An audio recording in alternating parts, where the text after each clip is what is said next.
Makanya saya sering nangis. Andaikan orang-orang Islam itu ikhlas dan berperilaku kayak umumnya orang, itu jadi wali semua.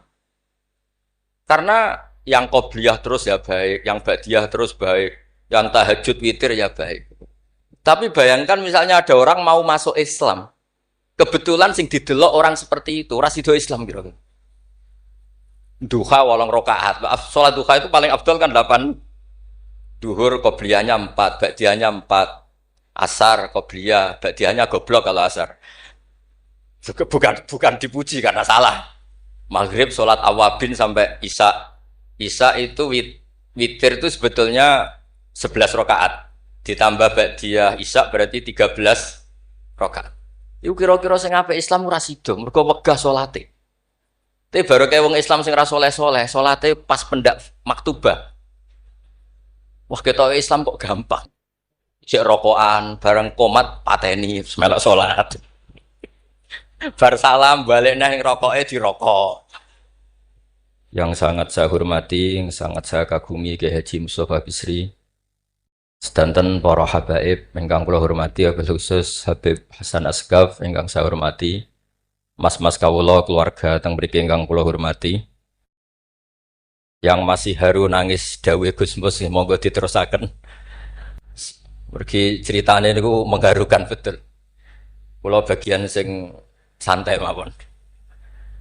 Jadi di antara yang disesali Sayyidina Umar itu justru kesolehan Abu Bakar yang berlebihan. Karena nirune terus kangelan. Terus kula mau ngertos niki kelakuane Mas Amak, Mas Aziz soleh pas-pasan supaya anaknya lebih ringan itu jadi nirunya lebih ringan. Jadi Abu Bakar ketika diangkat jadi khalifah itu pagi harinya masih ke pasar bawa dagangan. Ditanya beberapa sahabat, kamu mau kemana? Ya mau ke pasar. Ngapain? Ya cari rezeki untuk keluarga kami. Beberapa sahabat kata beberapa sahabat, kamu tidak usah melakukan itu. Singkat cerita terus ada rapat supaya Abu Bakar itu digaji. Akhirnya digaji dan beliau gak perlu kerja tapi fokus memikirkan umurul muslimin. Tapi setelah beliau mau wafat, itu semua gajinya dihitung kemudian nyuruh keluarganya diganti. Akhirnya diganti. Setelah diganti, beliau dalam posisi wafat, segala kebaikannya diceritakan.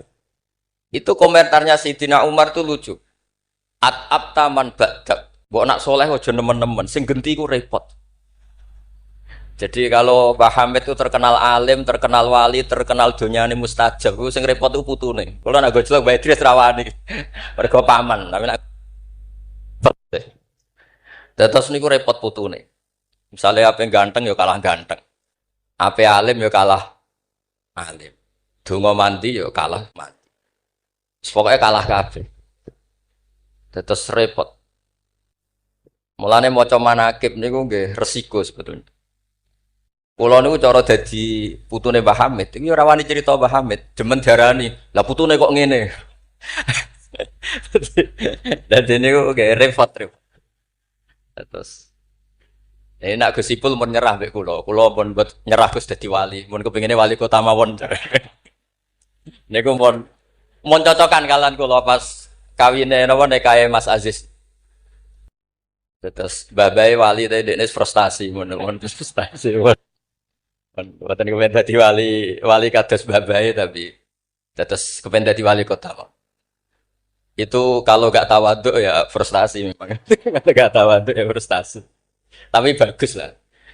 Karena ciri utama wali itu ngurusi amror ra'iyah, urusan apa?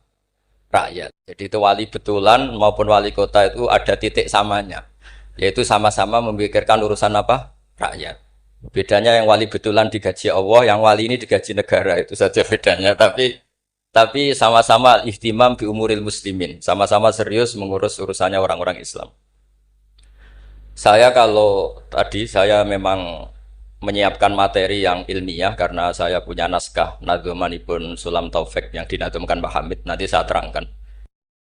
Tapi karena merujuk dawuhipun Mbah Mus, Mbah Hamid itu sepupu sama mbah saya, sama-sama lahir di rumah di Lasem di Al-Fakhriyah.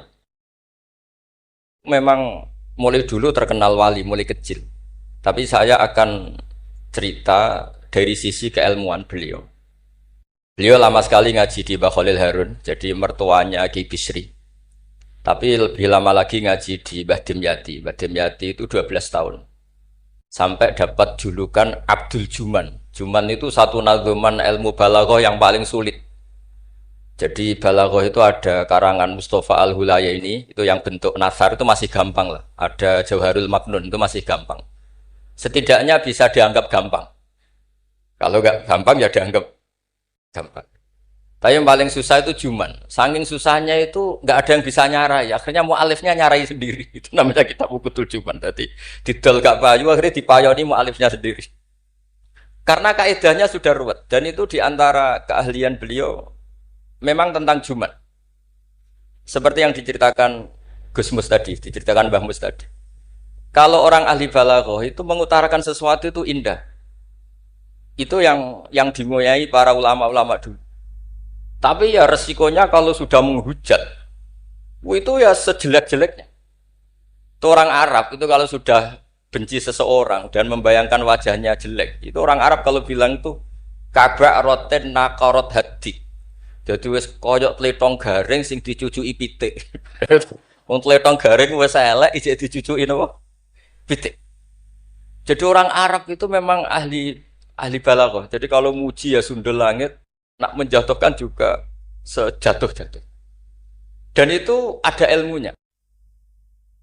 Sehingga orang Arab itu misalnya muji orang baik, berperilaku gimana kalau kamu hubungan dengan orang sekitar Anda. Itu unik cara berpikir orang Arab. Karimun mata amdahu wal waro. Ma'i wa idza malum tuhu wahdi. Kalau saya kenal kiai, kalau saya kenal habib atau kenal orang alim, itu orang-orang mulia. Orang mulia itu cara memperlakukan gimana? Karimun mata amdahu, mesti amdahu wal waro. Sekali saya muji dia, pasti saya puji bareng-bareng orang banyak. Tapi wa idza malum tuhu wahdi, ketika saya kurang berkenan atau agak ngeritik, pasti saya kritik sendiri. Akhirnya itu jadi pola sosial yang sampai sekarang itu menopang Indonesia. Indonesia itu begitu mencintai Pak Karno, Pak Hatta, mencintai para pendiri bangsa ini. Dan ketika mencintai itu diungkapkan secara publik. Dan ketika ada tidak cocoknya, misalnya, ya apalah namanya orang kan ada tidak cocoknya, itu diempet dewe.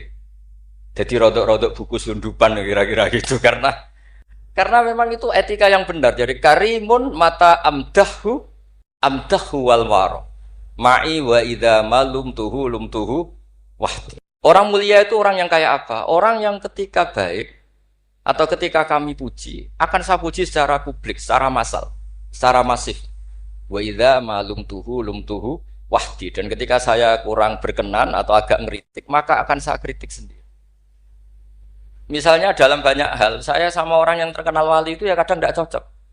Tidak cocoknya mungkin hasut atau nggak bisa niru, tidak tahu saya. Tapi ya kadang-kadang tidak cocok. Tapi itu tampet. Nah, ini tak omongkan itu untuk cerita, bukan. Karena wali itu ya punya rival. Ada rivalitas wali itu ya ada.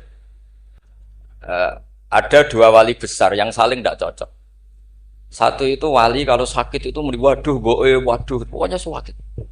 Ditiliki sama wali, sama-sama wali. Kamu itu wali kalau sakit kok waduh, wali model apa? Wali itu ya kayak saya, tidak pernah sambat gitu. Kalau sakit pun menengahi. Terus justru itu masalah kamu di situ. Sok wali pakai perilaku wali. Justru saya seperti ini jadi wali karena koyok wong awam. Ini tawaduk saya. Jadi ini dua wali besar. Gojlok kan. Maka kalau ada orang muni waduh aduh anggap wali yang sedang tawaduk meniru orang awam itu. Atau memang awam betul. Jadi wali itu ya gojlok kan. Ya saling tidak cocok. Maka masyhur dalam cerita Abu Yazid Al-Bustami, itu beliau GR sama Allah sampai tanya, ya Allah yang setingkat dengan saya itu siapa? Itu dijawab, yang tidur dekat kamu itu. Satu kamar, tidur terus. Hanya sholat fardu dia bangun. Padahal Abu Yazid itu tahajud, witir, apa saja dilakukan. Tanya sama Allah, kenapa ya Allah? Kamu itu ibadah serius sama saya itu kayak nganggap saya gimana gitu. Kalau kamu udah ibadah kayak mesti saya hukum. Kalau ini tidak, nganggap saya itu baik, terus ditinggal tidur. Jadi Saya ini agak ya kalau ya tadi ingin jadi wali yang jalur-jalur gitu lah, yang kayak gitu. Ya jalur-jalur gitu lah. Ini bisa ditiru tapi kayaknya yang sudah dikasih saya itu dari tidak semuanya bisa niru. Karena wali ilmu itu beda, harus menjaga konstitusi ilmu. Jabir bin Abdullah itu tahu pakaian kalau orang sholat seperti ini, pakai gamis yang terhormat, pakai baju yang sangat-sangat terhormat. Itu Jabir ini termasuk minas sabiqin al awalin, sahabat Nabi yang luar biasa. Itu datang ke masjid, gamisnya dicopot, pecinya dicopot, terus tinggal satu sarung, akidan torofaihi ala atikihi. Ini cerita itu ada di Bukhari, di bab Kitabul Ilm. Zaman kalau tentang saya berarti tentang Bukhari, karena ini ada di kitab Bukhari. Kalau nggak percaya dicek, kalau nggak ketemu berarti tidak pernah mutolaah, bukan salah saya. Semuanya ditanggalkan kecuali sarung satu, terus akidan torofai izarihi ala atiki, ditangkang begini aja. Terus beliau ngendikan sama tabiin,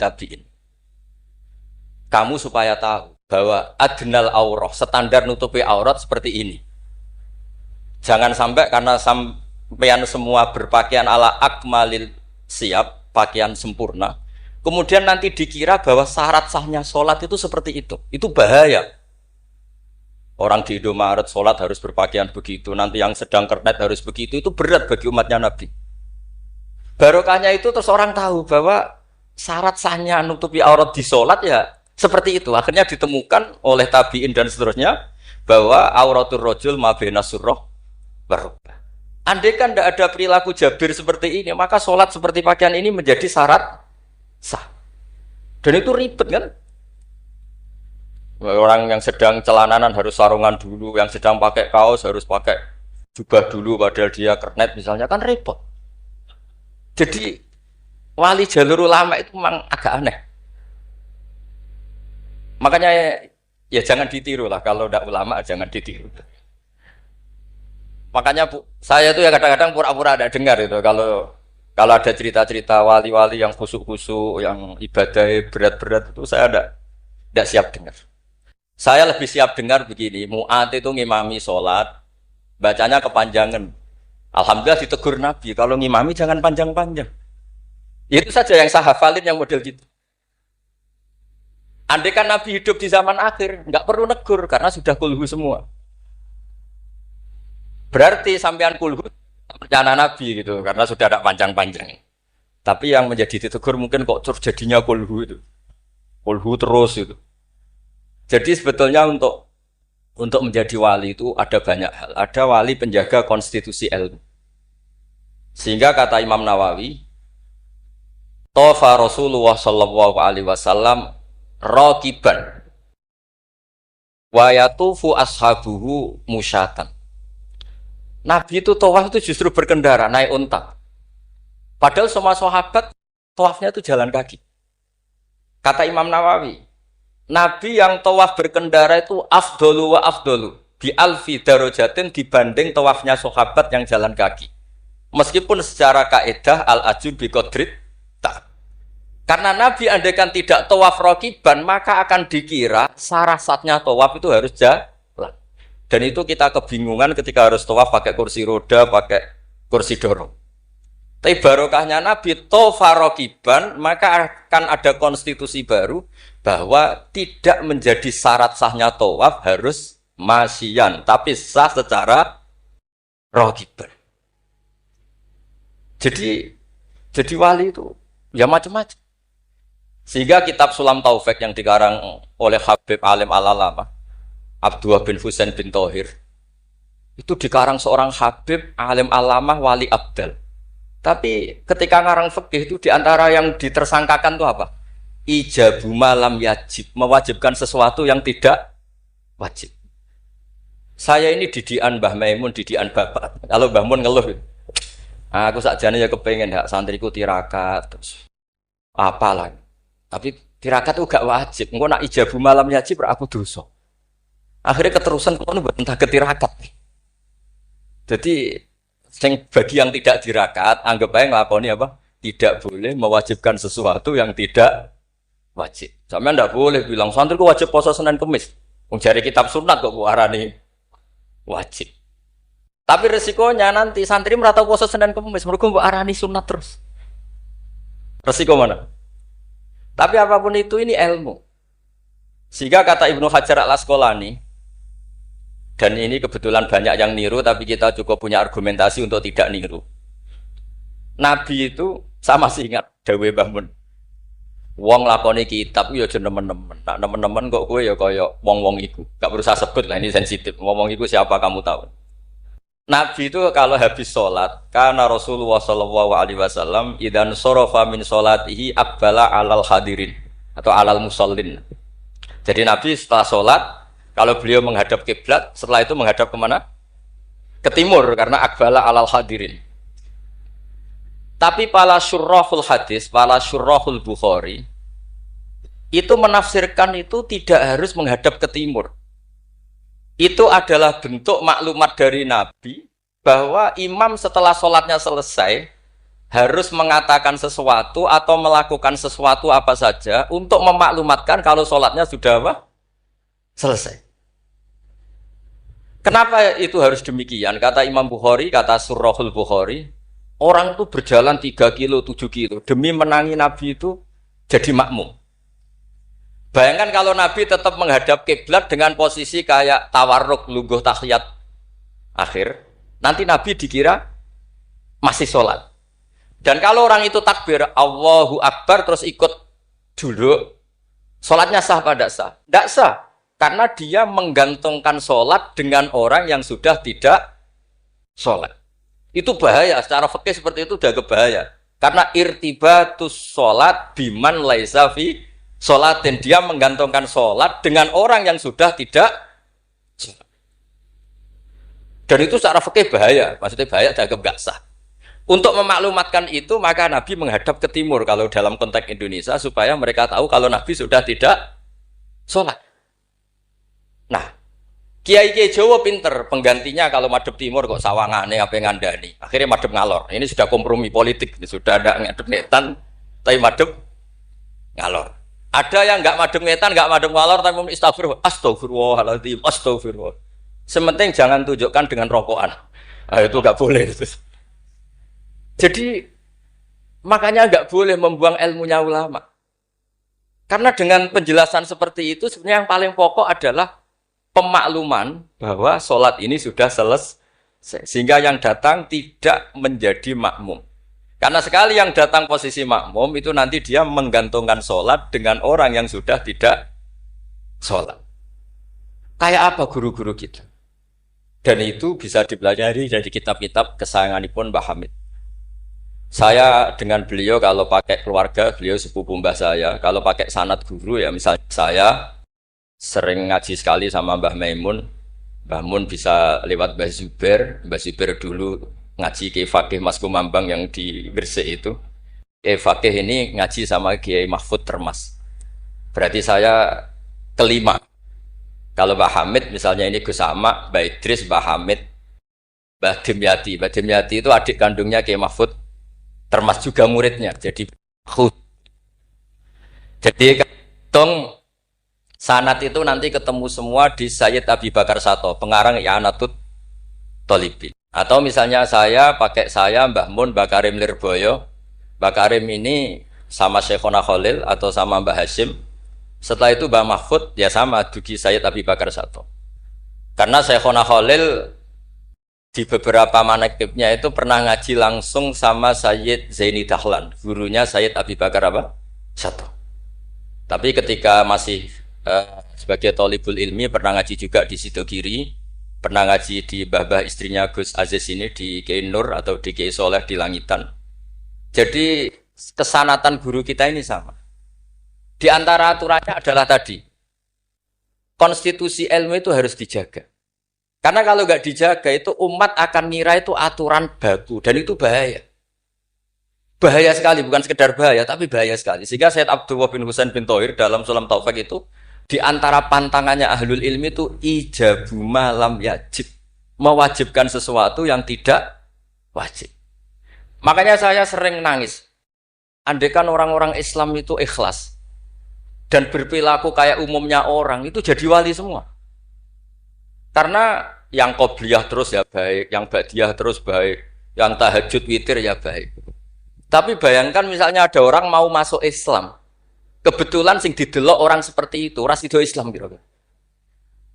Duha 8 rakaat. Salat duha itu paling afdal kan 8.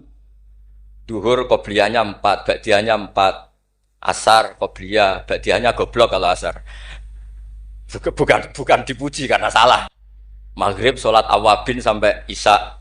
Isya itu witir itu sebetulnya 11 rakaat.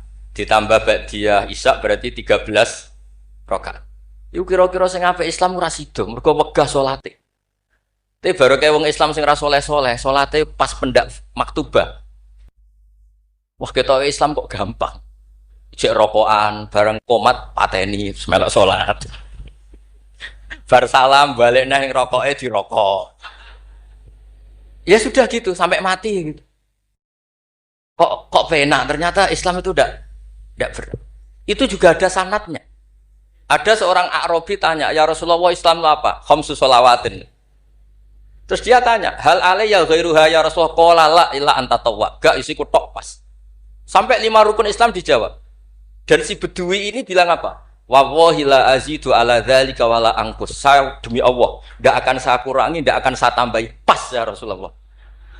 Tapi ini Islamnya Bedui loh, sampai nak niru nggih monggo. Tapi apa kata Nabi? Man sarrahu ayyang dzura ila ahlil jannah falyangdzur ila hadza. Siapa yang suka melihat ahli surga, lihat orang ini. Orang yang sudah bersumpah tidak akan menambah ibadahnya sama sekali. Kamu tidak boleh niru itu. Tidak usah saya larang juga sudah sebagian begitu. Tapi itu barokahnya luar biasa. Di kitab Majmu' sarahnya Muhadzab itu. Setiap ada ulama yang mengatakan witir itu wajib. Ada juga ulama yang mengatakan witir itu wajib. Itu langsung. Wa hadza batilun li hadisil A'rabi. Pendapat itu jelas salah li hadisil A'rabi. Karena ada hadis A'rabi jelas tanya Nabi, "Hal alayya ghairuha ya Rasulullah?" Di luar 5 waktu itu apa ada yang wajib? Qala la. Jadi barokahnya Dwi ini. Setiap ada ide witir wajib, tahajud wajib, pernah ada ide-ide itu ya ada. Itu langsung wa hadza batilun li hadisil A'rabi. Ketika era Imam Malik, beliau mengarang Muwatta. Ini sebagai bentuk penghormatan saya sama Mbah Hamid.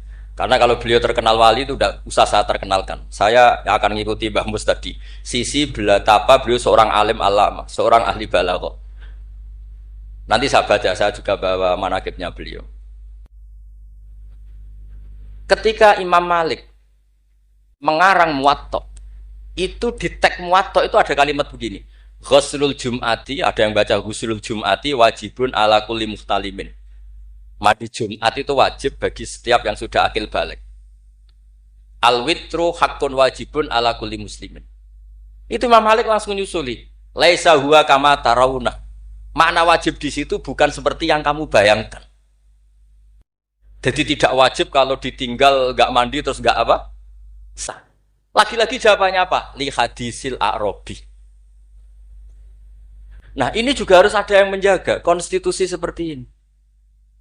Sehingga kata Sayyid Zabidi, pengarang kitab Ithaf itu. Kalau kita sampai Ithaf ya hitung saja. Setelah Mbah Mahfud ini punya abah alim alama namanya Abdullah. Abdullah punya abah alim alama namanya Abdul Mannan. Abdul Mannan ini awaluman lazama Sayyid Zabidi Sohibul Ithaf di Mesir. Jadi Abdul Mannan ini yang ditulis di kedutaan Mesir, orang Indonesia pertama yang sebagai ulama di Mesir. Beliau ngaji mulazamah sama Sohibu Syarhil Ikhya. Gini beliau mulazamah kalian sengarang Ithafus Sadat Al-Muttaqin. Namanya Sayyid Murtado Az-Zabidi. Terus pokoknya sanad Indonesia itu top. Stop pokoknya. Jadi kalau Mbah Hamid ya tinggal gitu saja. Mbah Hamid, Mbah Dimyati, Mbah Mahfud, Mbah Abdullah, Mbah Abdul Mannan, terus ke Syarihul Ikhya Sayyid Murtado siapa? Az-Zabidi. Itu kata Sayyid Murtado Az-Zabidi ketika muji tadi. Muji ilmu. Saya ulang lagi apa? Muji apa? Konstitusi ini harus dijaga. Apapun tidak cocoknya kita. Kadang-kadang kita sebagai orang alim itu kan Kalau seneng tirakat, santrine wajib tirakat. Sira seneng tirakat, santrine ora oleh tirakat. Itu tidak boleh seperti itu. Yang seneng nggih monggo, tapi jangan sampai mewajibkan. Yang enggak seneng yo tirakat ben sekali-kali ngelawan nafsunya gitu. Wong kok menuruti. Kulo niku masih ngeten nggih sering tirakat, tapi sampean ra perlu tak kandhani. Kulo yo kepengin ikhlas ora riya dadi.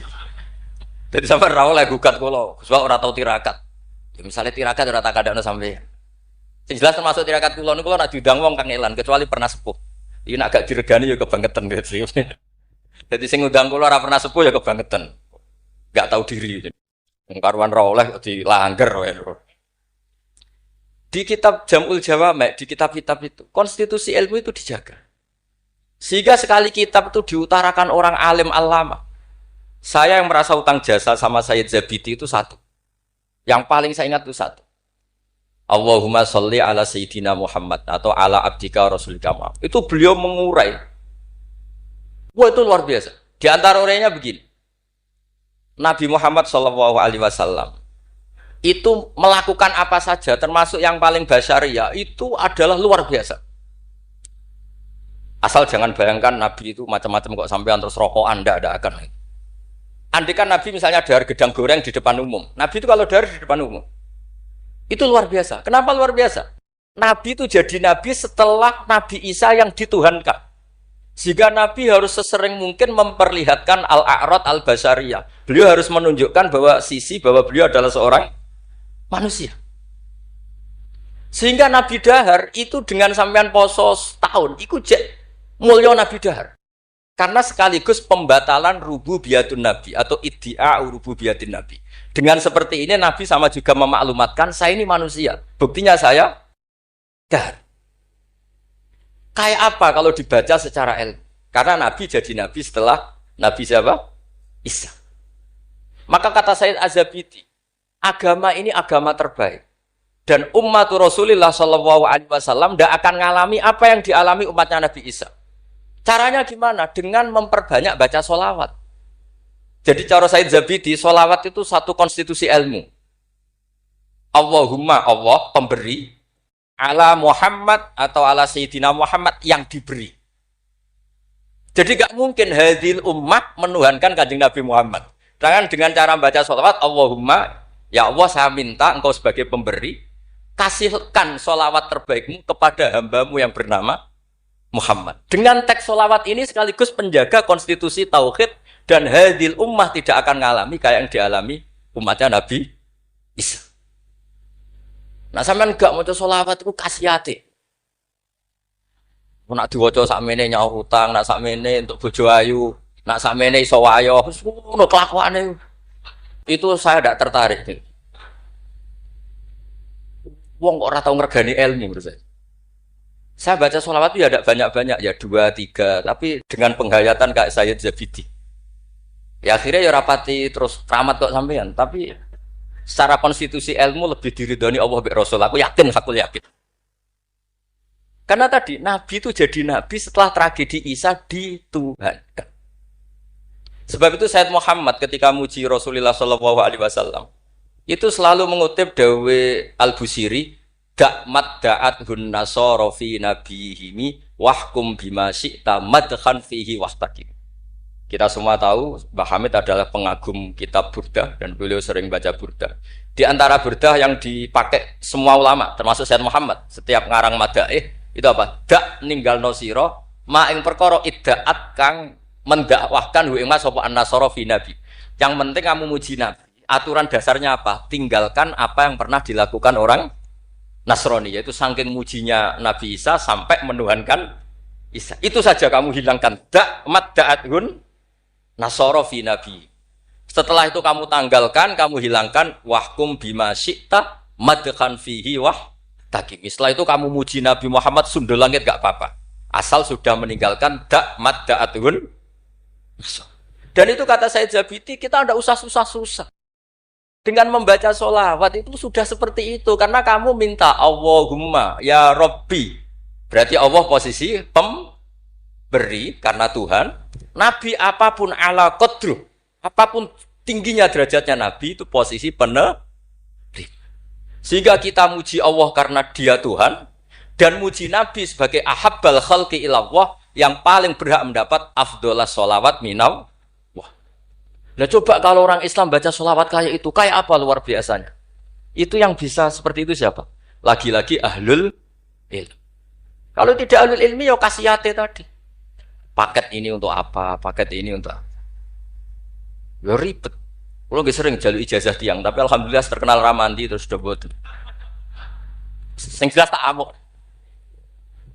Sering kalau dia, Gus, nek nak maca selawat kasih hati apa? Kowe ku nabi-nabimu dhewe perhitungan. Nak maca selawat go nabi yo sing seneng, maca arang-arang kowe perhitungan, njaluk opah. Gus punya ijazah jenengan namuk, kowe ku ora bener. Ya ono kiai ngatus kula ya ono ben wong ku sadar lah ben ora. Tapi ada kiai yang baik, tiap minta ijazah dijazah. Timbang mara Gunung Kawi mendingan dijazahi sholawat. Lah itu masalah istihad, ini masalah apa? Nah, ini sesi terakhir kalau ben suwi-suwi. Ya bingung kalau suwi-suwi bagus. Ini kalau waca tentang Mbah Hamid yang ini tulisan yang di buku ini yang ini tentu sudah disahkan Mbak Idris, di sini juga ada tanda tangan beliau. Bismillahirrahmanirrahim. Wajtahada kullal istihadi khilalaha fa akhudha min kulli ilmin min ulumiddin khadzuhul awfa wa qistahul akfa wa baro'a fi ilmil balaghati wal bayani hatta istahara bi abdil juman li qudrati istidharihi abyata wa syawahida mangdumati ukudil juman bi kulli jaudatin wa itqanin wa uyina akhiran mudiran wa umdatan lil ma'had wa mudiran idaratil madrasah allati unsiat di awali maratin lil ma'had. Jadi beliau itu sudah rahasia umum, sampean tanyakan orang alim manapun, pantangannya mesti maca juman. Wes wah wong alim sak Indonesia lah, kon ngorek juman mbok opae sak miliar mikir yakin. Pemene nak sing ngaji kula. Nak sing ngaji wong goblok mungkin wis rada aman lah napa. Nek sing ngaji padha wong alime mesti mriyang. Iki macane man tamin. Apa manna? Bahasa Arab yo lucu. Man yo tulisannya mem nun, manna yo mem nun, min yo ribet dengan bahasa Arab. Makanya ada orang tanya maknane lam tardiman ya gara-gara itu. Gus maknane lam tardiman opo? Jebule lam tarodaman. Ram taro ora ningali sapa mar'ah daman ing getih diwaca langsung lam tardiman. Pusing. Kene. Karena syaratnya jadi orang alim itu dua. Satu punya guru alim, dua punya murid alim. Di guru alim tok iso istirahat. Mergo kok muridé bodoh iso dibodoni. Tapi nak sampai di guru alim, di murid alim meriang. Lho kula bayangno dadi Badhe Miati Termas meriang. Mbah Hamid mriku pun alim nate ngaji teng Mbah Khalil Kasingan. Mbah Khalil Kasingan itu tesih bae Mbah Mun. Orang yang sarang Mbah Khalil Kasingan itu yang sarang Khalil Harun. Adikipun Mbah Umar Harun. Niku menantu saking Mbah Ghazali pendiri Pondok Sarang. Malane Mbah Mun nak dibalik Gusmus Sulik Mustafa mergi anjen pernah sepuh.